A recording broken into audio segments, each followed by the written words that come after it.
শাহাদাত অভ্র এবং জাওয়াদ মাহমুদ।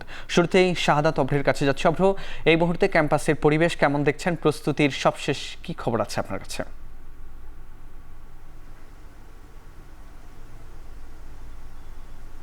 ফরহাদ, ৮টি কেন্দ্রের মধ্যে যেই গুরুত্বপূর্ণ একটি কেন্দ্র সেটি হচ্ছে যেই সিনেট ভবনটি, সেখানে কিন্তু আমি আছি। আর সিনেট ভবনের এই কেন্দ্রতে কিন্তু হচ্ছে বুথ সংখ্যা মোটামুটি হচ্ছে ৩৩টি আমি লক্ষ্য করেছি। এছাড়াও কিন্তু এই বুথের আরও এই কেন্দ্রের কিন্তু আরও দুটি হচ্ছে পাশেই কেন্দ্র রয়েছে, যেখানে কিন্তু আরও কাছাকাছি সংখ্যক বুথ বসানো হয়েছে।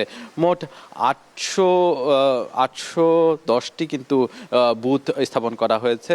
যদিও এর আগে বলা হয়েছিল 500, এরপরে 710, এরপরে কিন্তু 810 করা হয়েছে।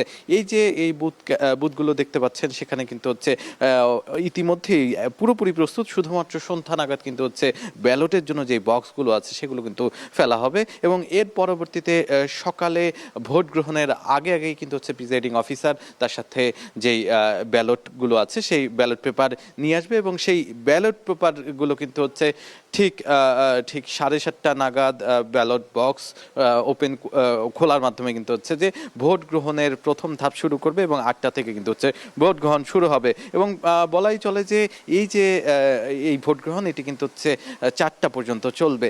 এই ভোট কেন্দ্রগুলো কিন্তু হচ্ছে আগামীকাল সকাল থেকে কিন্তু হচ্ছে শিক্ষার্থীদের জন্য খুলে দেওয়া হবে। এখানেই কিন্তু শিক্ষার্থীরা আসবে এবং শিক্ষার্থীরা এসে যেই ডাকসু নির্বাচন, সেই ডাকসু নির্বাচনে তাদের যে পছন্দের প্রার্থী তাদেরকে কিন্তু হচ্ছে ভোট দিবেন। আর এক একজন প্রার্থীকে এছাড়াও কিন্তু হচ্ছে এক একজন প্রার্থী কিন্তু হচ্ছে নানা ধরনের অভিযোগ করেছেন এবং নানাভাবে কিন্তু তাদের অভিযোগ এই নির্বাচন কমিশনের কাছে দাখিল করেছেন। সবকিছু মিলিয়ে কিন্তু হচ্ছে এই ভোট দেওয়ার জন্য মাত্র সময় থাকছে হচ্ছে 8 থেকে 10 মিনিট, তবে ভোট দিতে হবে 41টি। তো সবকিছু মিলিয়ে কিন্তু বলা হচ্ছে যে এই যে ভোট কেন্দ্র হয়তো বা আর একটু বাড়ানো গেলো ভালো হতো, যারা কিনা প্রার্থী আছে তারা। কিন্তু সবকিছু মিলিয়ে আগামীকালই হতে যাচ্ছে ভোট, আর ভোট কেন্দ্রের সংখ্যাও কিন্তু 8টি। এই ছিল আমার কাছে ফরহাদ সর্বশেষ ডাকসু নির্বাচনের সর্বশেষ। ডাকসু নির্বাচনে জানাচ্ছেন সহকর্মী শাহাদাত অভ্র। এবার আমরা যুক্ত হব সহকর্মী জাওয়াদ মাহমুদের কাছে। জাওয়াদ, আপনি একটু জানাবেন, আপনি যে জায়গায় রয়েছেন সেখানকার নিরাপত্তা ব্যবস্থা কেমন দেখছেন এবং নির্বাচনের পরিবেশ কেমন দেখছেন?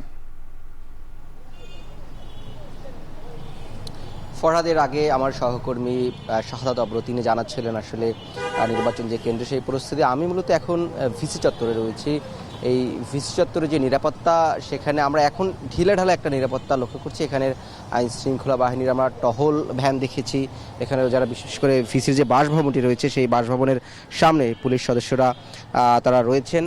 এবং এছাড়া সামগ্রিকভাবে কিন্তু এই ডাকসুকে ঘিরে এক ধরনের নিরাপত্তার চাদরে আজকে রাত 8টার পরে ঢেকে ফেলা হবে। যদিও ইতিমধ্যেই পুলিশের পক্ষ থেকে অর্থাৎ ডিএমপির পক্ষ থেকে জানানো হয়েছে তারা এক বড় ধরনের অর্থাৎ কয়েক স্তরের নিরাপত্তা ব্যবস্থা এই ডাকসুকে ঘিরে ঢাকা বিশ্ববিদ্যালয়ে নিয়েছেন।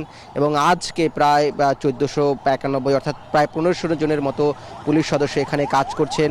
আগামীকালকে সেটি বেড়ে 2000-এর মতো হবে, সেটি পুলিশের পক্ষ থেকে আমরা জানতে পেরেছি এই নিরাপত্তা করার জন্য। এবং আমরা দেখেছি কয়েকটা নিরাপত্তা চৌকি করা হয়েছে গুরুত্বপূর্ণ পয়েন্টে, বিশেষ করে যদি বলি নীলক্ষেত মোড়ে যেখানে ঢাকা বিশ্ববিদ্যালয়ের প্রবেশমুখ, শাহবাগের যে প্রবেশমুখ রয়েছে এটি ছাড়াও আমরা পলাশীর মোড়ে যে প্রবেশমুখ রয়েছে এবং শহীদ মিনার যেই প্রবেশমুখ রয়েছে অর্থাৎ জগন্নাথ হলের যে মোড়টি রয়েছে। এক কথা যদি বলতে চাই যে সামগ্রিকভাবে ঢাকা বিশ্ববিদ্যালয়ের যে গুরুত্বপূর্ণ পয়েন্টগুলো রয়েছে বা জায়গাগুলো রয়েছে সেখানে পুলিশের টহল নিরাপত্তা জোরদার করা হয়েছে। এবং এই লক্ষ্যে এই ব্যবস্থাপনা কার্যক্রম করার জন্য আমরা দেখেছি যে টিএসসিতে একটি কন্ট্রোল রুম স্থাপন করা হয়েছে, সেখান থেকে এটি করা হচ্ছে। এর বাহিরে ওই পুলিশের পাশাপাশি কিন্তু আমরা যাদের দেখেছি বিশেষ করে ক্যাডেট কোর যাদেরকে বলা হয় বিএনসিসি, অর্থাৎ এখানে 3টি উইং কাজ করে, আর্মি উইং, নেভি উইং এবং এয়ার উইং। সেখানকার সদস্যদের সাথে আমরা বলেছি তারা প্রায় 800 সদস্যের মতো নিরাপত্তার সাথে অর্থাৎ যারা ডিপ্লয়েড রয়েছে নিরাপত্তা এবং আইনশৃঙ্খলার সদস্য তাদের সাথে কাজ করবেন।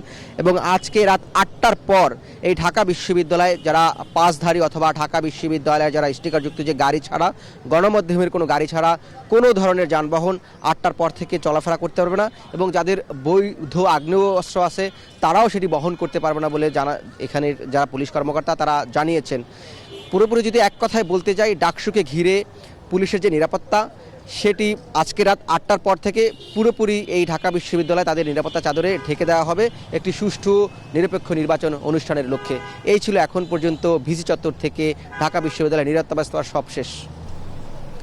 ঢাকা বিশ্ববিদ্যালয় থেকে ডাকসু নির্বাচনের সবশেষ তথ্য জানাচ্ছিলেন সহকর্মী শাহাদাত অভ্র এবং সহকর্মী জাওয়াদ মাহমুদ।